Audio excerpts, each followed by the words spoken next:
very good afternoon to all of you. At the outset, I'd like to thank the organizing committee for this opportunity. So my talk today is on the management of flap complications. So this will be a video-based discussion. In our country, the microkeratome is still a prevalent modality for the formation of the flap. It is imperative to mark these corneas, especially in flatter keratometries, as there is an increased risk for a free flap. Now, this was a regular microkeratome pass, but as you can see, the flap has separated in toto from the underlying stromal surface. More often than not, the flap can be found in the microkeratome head underneath the blade. It is now what you have essentially with you is a thinner flap in the periphery and a thicker flap in the center. So this would be a positive cylindrical lens. It is important to get the orientation right because a wrong orientation would result in a postoperative mixed astigmatism. One could use the hinge as a landmark, as is seen in this video. You could also use the preoperative markings. Now, once the orientation of the flap is right, the next step is to get the right side up because an inversely placed flap would have a subsequent lack of adherence and you could have the risk of a loss of flap. The stromal side, as you could see, is a rough surface and has greater granularity. The epithelium, on the other hand, on the contrary, is a smooth surface. So once the orientation and the side of the flap is right, you could proceed with a gentle interface wash. This is followed by drying the flap and a gentle massage, which gives enough time for the endothelial pump action to now take place. You could also indent at the surface of the cornea to make sure that the folds radiate to the undersurface of the bed and the flap above. This is followed by the placement of a band-aid contact lens. Now, fortunately, with the advent of the femtosecond laser, a number of these complications have now reduced. However, the femtosecond comes with its own set of unique challenges, such as a vertical gas breakthrough. In order to avoid these complications, it is imperative to look for subtle preoperative corneal opacities. Now, you could see this is a regular pass, but there is a breach in the epithelium, and this was followed by a vertical gas breakthrough. If the vertical gas breakthrough or the buttonhole was within the visual axis, it would be better to abort the treatment and to continue at a later stage with a deeper flap. However, in this case, as the vertical gas breakthrough was peripheral, we proceeded with a gentle flap lift and a subsequent excimer ablation. Now, one of the ways to avoid these complications would be to have deeper flaps in these, opacities. The preoperative anterior segment OCT would also serve as a useful guide to assess the depth of this opacity. If the opacity is particularly deep, the microkeratome or surface ablation would be a better option. Now, this is an interesting case that I wanted to discuss with you more because of the way that the management differed. So this is a case of a femtosecond laser for a LASIK case, but you can see that there is a suction loss during the flap cut.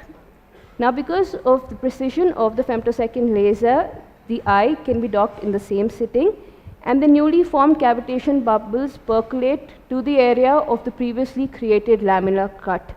So we start with the same settings, and you can see that the flap cut has now completed, but the patient continues to move the eye, and now we have a suction loss at the side cut. The next step here would be to do the side cut only. The video here demonstrates the lack of a side cut. Unfortunately, in this patient, we ran out of retreatment licenses. So what would be the options at this juncture?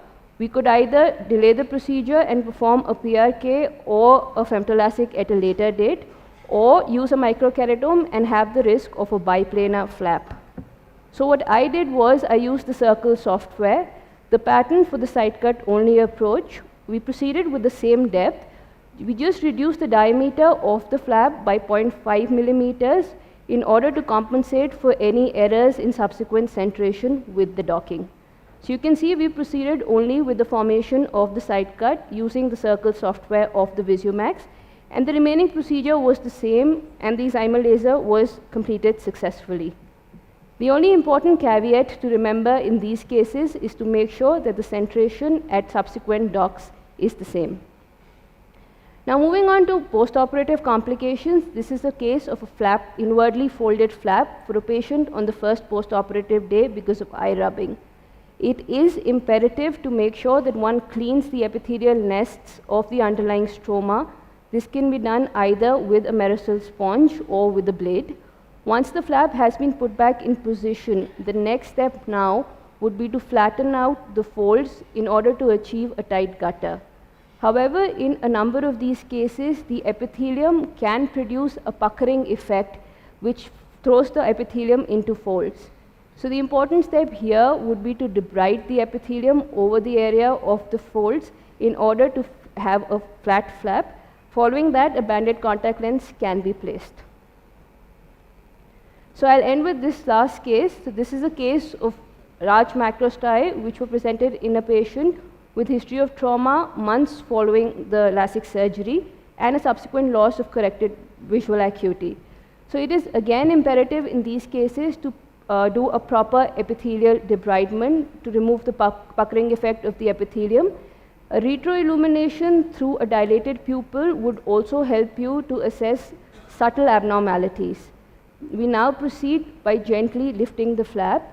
It is important to make sure that the maneuvers here are gentle because a very vigorous epithelial removal can cause an amputation.